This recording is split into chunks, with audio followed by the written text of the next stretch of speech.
known as Lord John Russell, act as intermediary for them with Lord Dudley. Should assistance be refused, reported Inspector Thompson, they have resolved to poison themselves and have written a narrative to the coroner to be read by him at the inquest on their bodies. On the 30th of December, Southey turned up at Scotland Yard, where he saw the ageing and exhausted Commissioner, Sir Richard Mayne.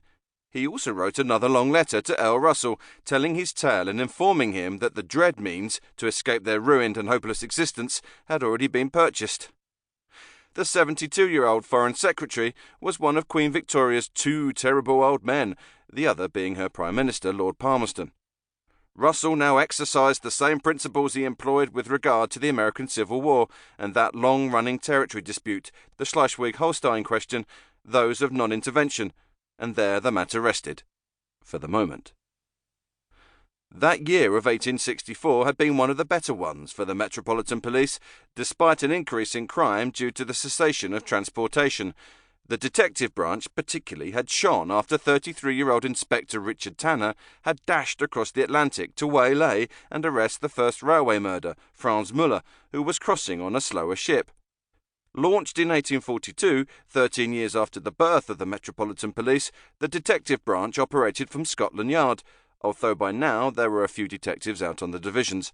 As well as being called in to handle difficult cases, the Scotland Yard men also went out thief-catching, at the races or other social gatherings which attracted both crowds and those who preyed upon them. They remained, however, remarkably few in number.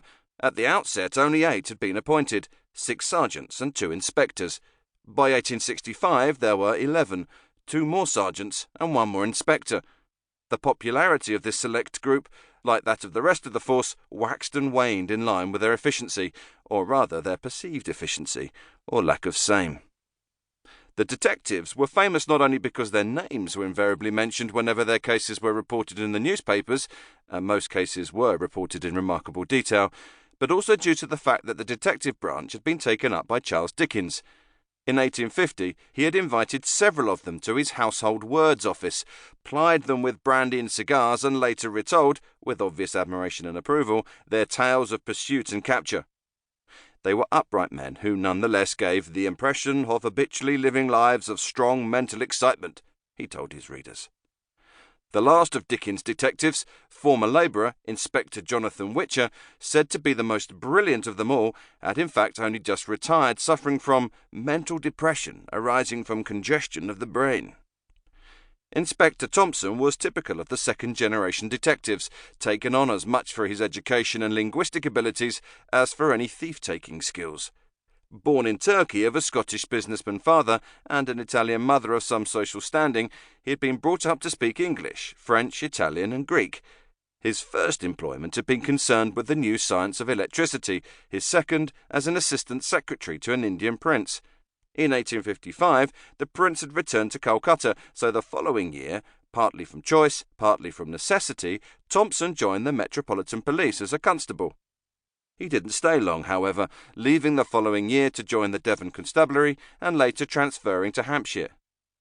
In 1862, Sir Richard Mayne had asked him back, allowing him direct entry into the coveted ranks of the detective branch as a sergeant, and he was fast proceeding up the ladder. His knowledge of foreign languages was invaluable to a department increasingly involved in complicated extradition matters and cross-channel crime. Not only that, many of their more serious cases emanated from the simmering ranks of London's European refugees, who were forever fighting among themselves or with the natives, in between giving language lessons and plotting revolutions.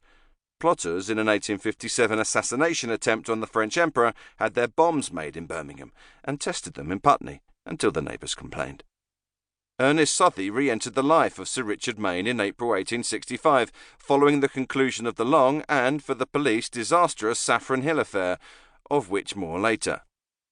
Southey had written to the Honourable Dudley Ward, who was staying in Paris, and the nobleman passed the letter on to the Commissioner with the comment, "I do not consider Mr. E. W. Southey in his right mind, or ought to be at large."